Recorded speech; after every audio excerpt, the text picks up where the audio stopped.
ಬಂದಿದ್ದೇನೆ. ಮಾತನಾಡು.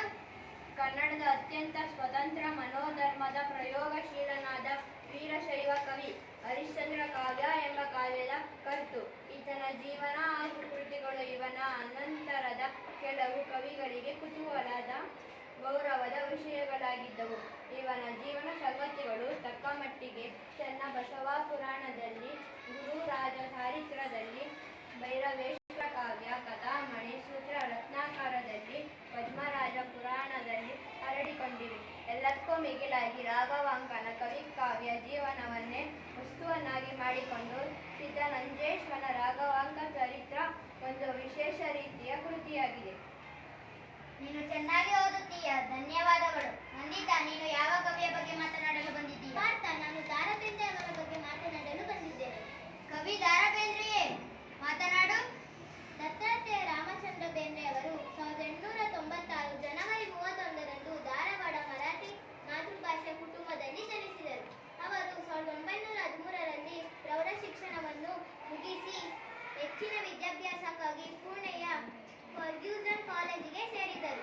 ತಮ್ಮ ಮೊದಲ ಕವನ ಸಂಗ್ರಹಿಸಿ ಕೃಷ್ಣಕುಮಾರಿ ಬರೆದು ಮುಗಿಸುವ ಸಮಯಕ್ಕಾಗಲೇ ಅವರು ಧಾರವಾಡದ ಪ್ರೌಢಶಾಲೆಯಲ್ಲಿ ಶಿಕ್ಷಕರಾಗಿದ್ದರು. ನೀನು ದರಾ ಬೇಂದ್ರೆಯವರ ಬಗ್ಗೆ ತುಂಬಾ ತಿಳಿದುಕೊಂಡಿದ್ದೀಯಾ, ಧನ್ಯವಾದಗಳು. ಶ್ರೇಯಸ್, ನೀನು ಯಾವ ಕವಿಯ ಬಗ್ಗೆ ಮಾತನಾಡಲು ಬಂದಿದ್ದೀಯಾ? ನಾನು ಪೊನ್ನವರ ಕವಿಯ ಬಗ್ಗೆ ಮಾತನಾಡಲು ಬಂದಿದ್ದೇನೆ. ಪಾತ್ರ.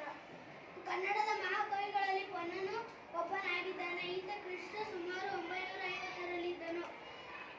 ರಾಷ್ಟ್ರಕೂಟ ಚಕ್ರವರ್ತಿ ಮುಮ್ಮಾಡಿ ಕೃಷ್ಣನ ಆಶ್ರಯದಲ್ಲಿದ್ದನು. ಈತ ವೈಯಕ್ತಿಕ ವಿಷಯ ಹೆಚ್ಚು ಹೇಳಿಕೊಂಡಿಲ್ಲ. ಈತನು ಹುಟ್ಟಿ ಬೆಳೆದ ನಾಡು ಹಿಂಗೆ ವಿಷಯ ಇರಬೇಕೆಂದು ತೋರುತ್ತದೆ.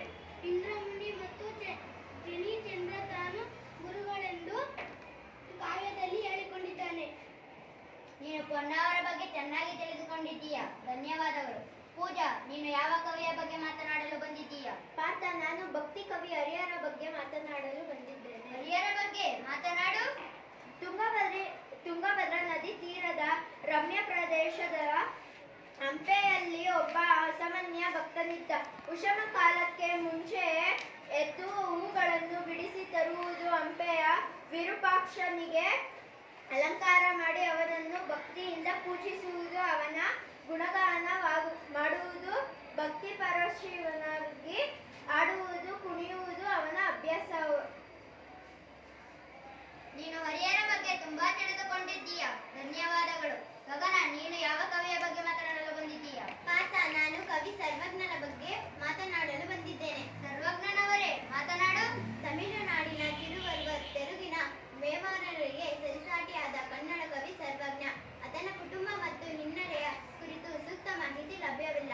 ಆತನು ಸುಮಾರು 14ನೇ ಶತಮಾನದಲ್ಲಿರಬಹುದೆಂದು ವಿದ್ವಾಂಸರು ಅಭಿಪ್ರಾಯಪಟ್ಟಿದ್ದಾರೆ. ಸರ್ವಜ್ಞ ಎಂಬುದು ಆತನಿಗೆ ಹಿರಿಯರಿಟ್ಟ ಹೆಸರು ಅಥವಾ ಕಾವ್ಯನಾಮ, ಖಚಿತವಾಗಿ ತಿಳಿದಿಲ್ಲ.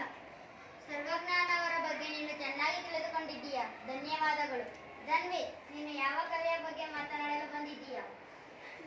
ಪಾರ್ಥ, ನಾನು ಪೂತಿ ನರಸಿಂಹಾಚಾರ್ಯ ಅವರ ಬಗ್ಗೆ ಮಾತನಾಡಲು ಬಂದಿದ್ದೀನಿ. ನರಸಿಂಹನವರೇ, ಮಾತನಾಡು.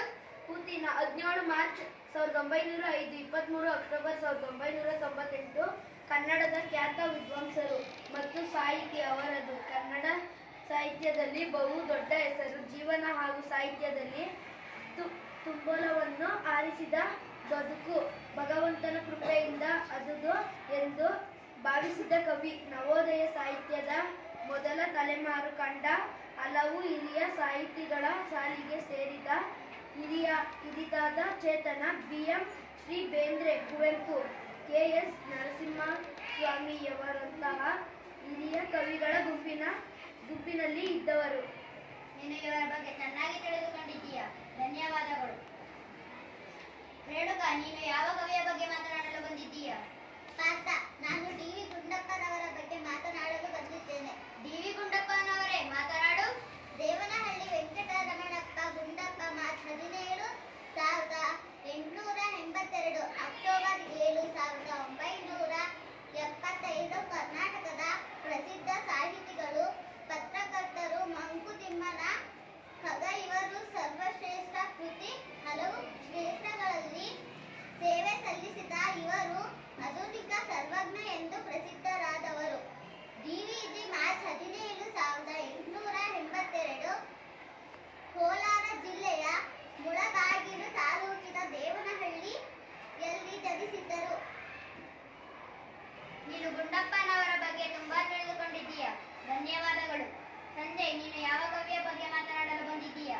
ಪಾರ್ಥ, ನಾನು ಗಿರೀಶ್ ಕಾರ್ನಾಡ್ ಅವರ ಬಗ್ಗೆ ಮಾತನಾಡಲು ಬಂದಿದ್ದೀನಿ.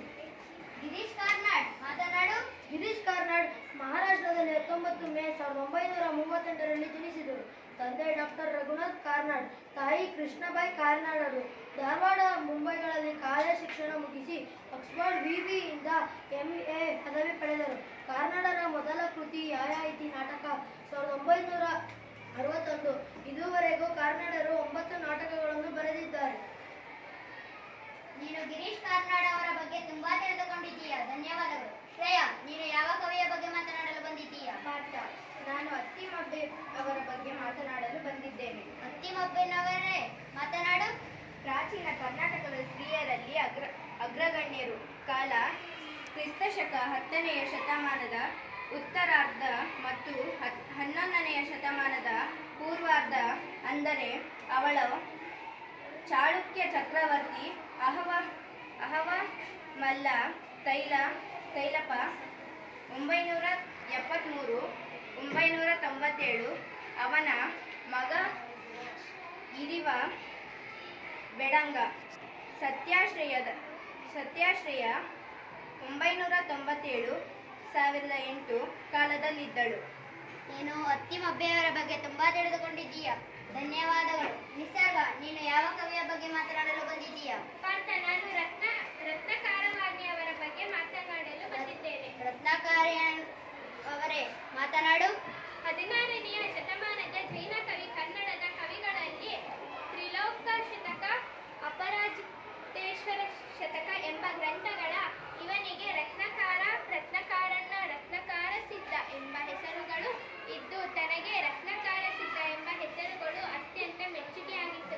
ಹೇಳಿಕೊಂಡಿದ್ದಾಗ ಆಶ್ರಯ ಅವನ ದೀಕ್ಷಾಗುರು, ಹಂಸನಾದ ಮೋಕ್ಷಗುರು. ನೀನು ಚೆನ್ನಾಗಿ ಓದುತ್ತೀಯಾ, ಧನ್ಯವಾದಗಳು. ಮೋಹಿತ್, ನೀನು ಯಾವ ಕವಿಯ ಬಗ್ಗೆ ಮಾತನಾಡಲು ಬಂದಿದ್ದೀಯಾ? ಪಾರ್ಥ, ನಾನು ಮಾಸ್ತಿ ವೆಂಕಟೇಶ ಅಯ್ಯಂಗಾರ್ ಅವರ ಬಗ್ಗೆ ಮಾತನಾಡಲು ಬಂದಿದ್ದೇನೆ. ಮಾಸ್ತಿ ವೆಂಕಟೇಶ ಅಯ್ಯಂಗಾರ್, ಮಾತನಾಡು.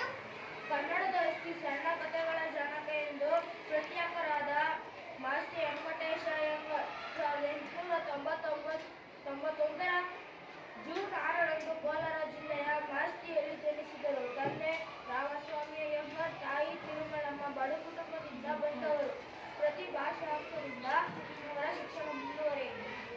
ನೀನು ಮಾಸ್ತಿ ವೆಂಕಟೇಶ ಅಯ್ಯಂಗಾರ್ ಅವರ ಬಗ್ಗೆ ತುಂಬಾ ತಿಳಿದುಕೊಂಡಿದ್ದೀಯಾ, ಧನ್ಯವಾದಗಳು. ಧನುಷ್, ನೀನು ಯಾವ ಕವಿಯ ಬಗ್ಗೆ ಮಾತನಾಡಲು ಬಂದಿದ್ದೀಯಾ? ಪಾರ್ಥ, ನಾನು ಡಾಕ್ಟರ್ ಚಂದ್ರಶೇಖರ ಕಂಬಾರ ಅವರ ಬಗ್ಗೆ ಮಾತನಾಡಿದ್ದೇನೆ. ಚಂದ್ರಶೇಖರ ಕಂಬಾರ, ಒಳ್ಳೆಯದು, ಮಾತನಾಡು. ಕನ್ನಡ ರಂಗಭೂಮಿ, ನಾಟಕ, ಸಾಹಿತ್ಯ, ಕಥೆ, ಕಾದಂಬರಿ, ಜನಪದ ಮತ್ತು ಶಿಕ್ಷಣ ಕ್ಷೇತ್ರದಲ್ಲಿ ಸೇವೆ ಸಲ್ಲಿಸಿದರು. ರಾಷ್ಟ್ರೀಯ ಅಂತಾರಾಷ್ಟ್ರೀಯ ಮಟ್ಟಕ್ಕೆ ಕನ್ನಡ ಕೀರ್ತಿಯನ್ನು ಕೊಂಡೊಯ್ದರು. ಡಾಕ್ಟರ್ ಚಂದ್ರಶೇಖರ ಕಂಬಾರ ಅವರು. ನೀನು ಚಂದ್ರಶೇಖರ ಕಂಬಾರ ಅವರ ಬಗ್ಗೆ ಚೆನ್ನಾಗಿ ತಿಳಿದುಕೊಂಡಿದ್ದೀಯಾ? ಪಾರ್ಥ, ನೀನು ನಮಗೆಲ್ಲ ಕೇಳಿದ್ದೆ ನಾವು ಯಾವ ಕವಿಯನ್ನು ಆರಿಸಿಕೊಂಡಿದ್ದೇವೆ. ನೀನು ಯಾವ ಕವಿಯನ್ನು ಆರಿಸಿಕೊಂಡಿದ್ದೆ? ನಾನು ಎಂ ಗೋವಿಂದ ಪೈರ್ ಅವರ ಬಗ್ಗೆ ಮಾತನಾಡಲು ಬಂದಿದ್ದೇನೆ. ಮಾತನಾಡು.